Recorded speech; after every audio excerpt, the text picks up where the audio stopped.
Hello everyone, welcome back. This is Kostas Tsavdoridis. We will be discussing about research collaboration today. Research collaboration is an essential part of networking.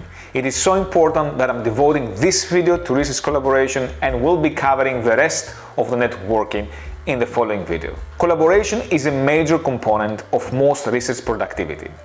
However, it is essential that you collaborate because you have decided that you want to do it and that you have calculated that the advantages outweigh the potential disadvantages. You must ask yourself why you want to undertake this collaboration and be specific about the aims, process, timelines, and common objectives. If you're not going to get sufficient advantage out of it, do not undertake it, as there will be many more collaborations for positive research collaboration throughout your research career. So, it is much better to be involved in a very few positive collaborations than a large number of ones that are of little value and could even be detrimental to your career. There are a number of very good reasons for considering research collaboration as a whole. It may provide you access to new tools, information, skills that it may not be given to you, and you may be given a national and international perspective that otherwise may take years for you to develop working on your own. Research collaborations may also assist you in extending your research into other research discipline areas. Collaboration with an individual or a group of international renown will certainly raise your profile both nationally and internationally. Mutual research collaborations could create synergies for you and your collaborators, thereby exponentially increasing the research outputs of both groups. There are many ways to initiate collaborators. You want to be inclusive but also be picky here. Start with your supervisor. Have a clear mind on what you want to establish with every collaboration, what is the motive, and how it can be a win-win situation for everyone. Learn how to nurture relationships and manage them through the goods and the bads. It is not about being systematic here, but being professional, welcoming, open-minded, be able to see from different perspectives. Now, the other thing is attend conferences and build your own network too, from the early days of your PhD. Talk with other PhD students and academic, network and connect with them.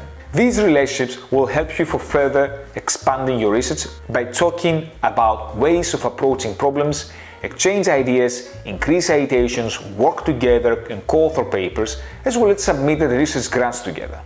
At some point, some of you will be the leading academics of the field and it will be good to know each other for a number of years. So start with the conferences, submit your paper, attend the conference and attend the dinner. Speaking about my experience, one of the best and longest academic relationships that I have is with the person that I've met in my first conference as a PhD student during the dinner. It does work really well, it may also work very well for you. Now, make the presentation yourself, not your supervisor. Talk to the people and seek for feedback. Equally, you can make your questions in the others' presentations. Don't be shy. Visit the stands, get some leaflets, even get some business cards, although I'm not sure if we're still using business cards nowadays. And something else here.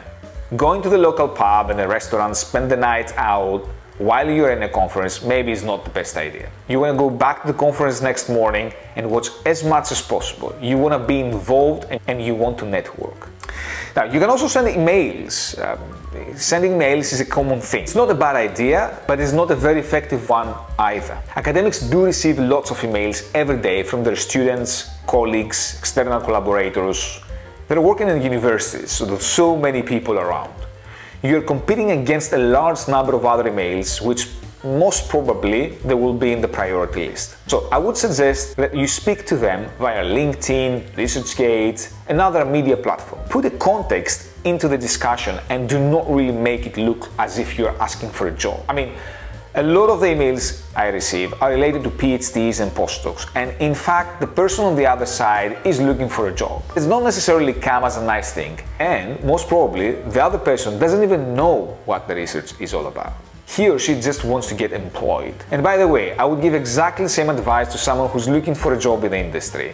Do not just contact people randomly, do not just say things out of your mind, be specific, and seriously, asking for a job first thing is not the best thing. Now, another thing is when you write papers, you should make sure that the first papers that you write, you're in the first people in the collaboration. So you can imagine what's happening if you are 6 co-authors and you are the third or the fourth one. It doesn't count a lot. There are a lot of organizations like the RAF, ERA and the New Zealand Performance-Based Research Fund that placing of authors in the list of those contributing to a publication is given very strong consideration. Similarly, author order is given very serious weight when you apply for research grant funding in your own right. It is difficult to claim accurately and legitimately that the bulk of the research in a publication is yours if you are in the middle of 6 authors, even if you were responsible for most of the work. The decision you need to make and be happy with is whether to try to maintain your high profile in a small group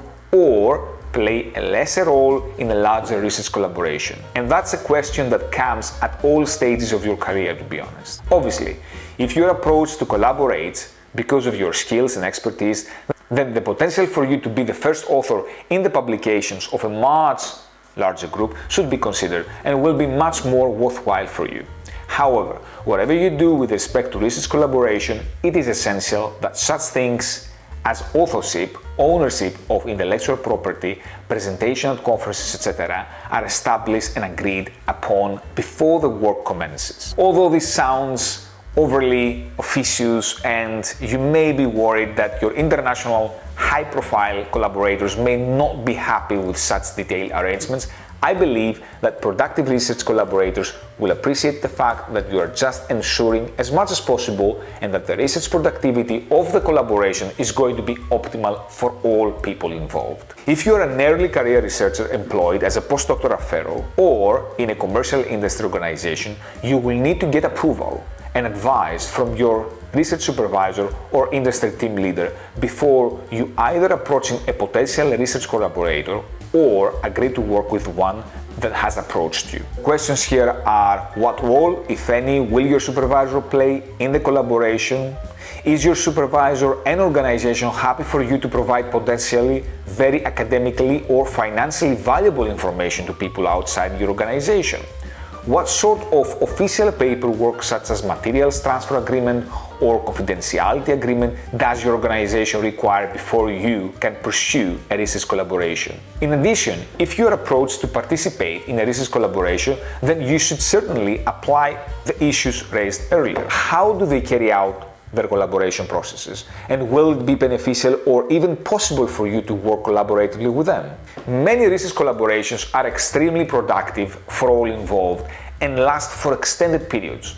Other collaborators may be of a more defined nature with shorter time frames and involve the donation of laboratories or writing a couple of papers. Healthy, productive research collaborations may wax and wane, so whatever collaboration you enter into during your research career, it is essential that you have strategically thought overall benefits to your career. Networking, on the other hand, is something that usually lasts much longer and is much less tangible, but it is also essential for your career.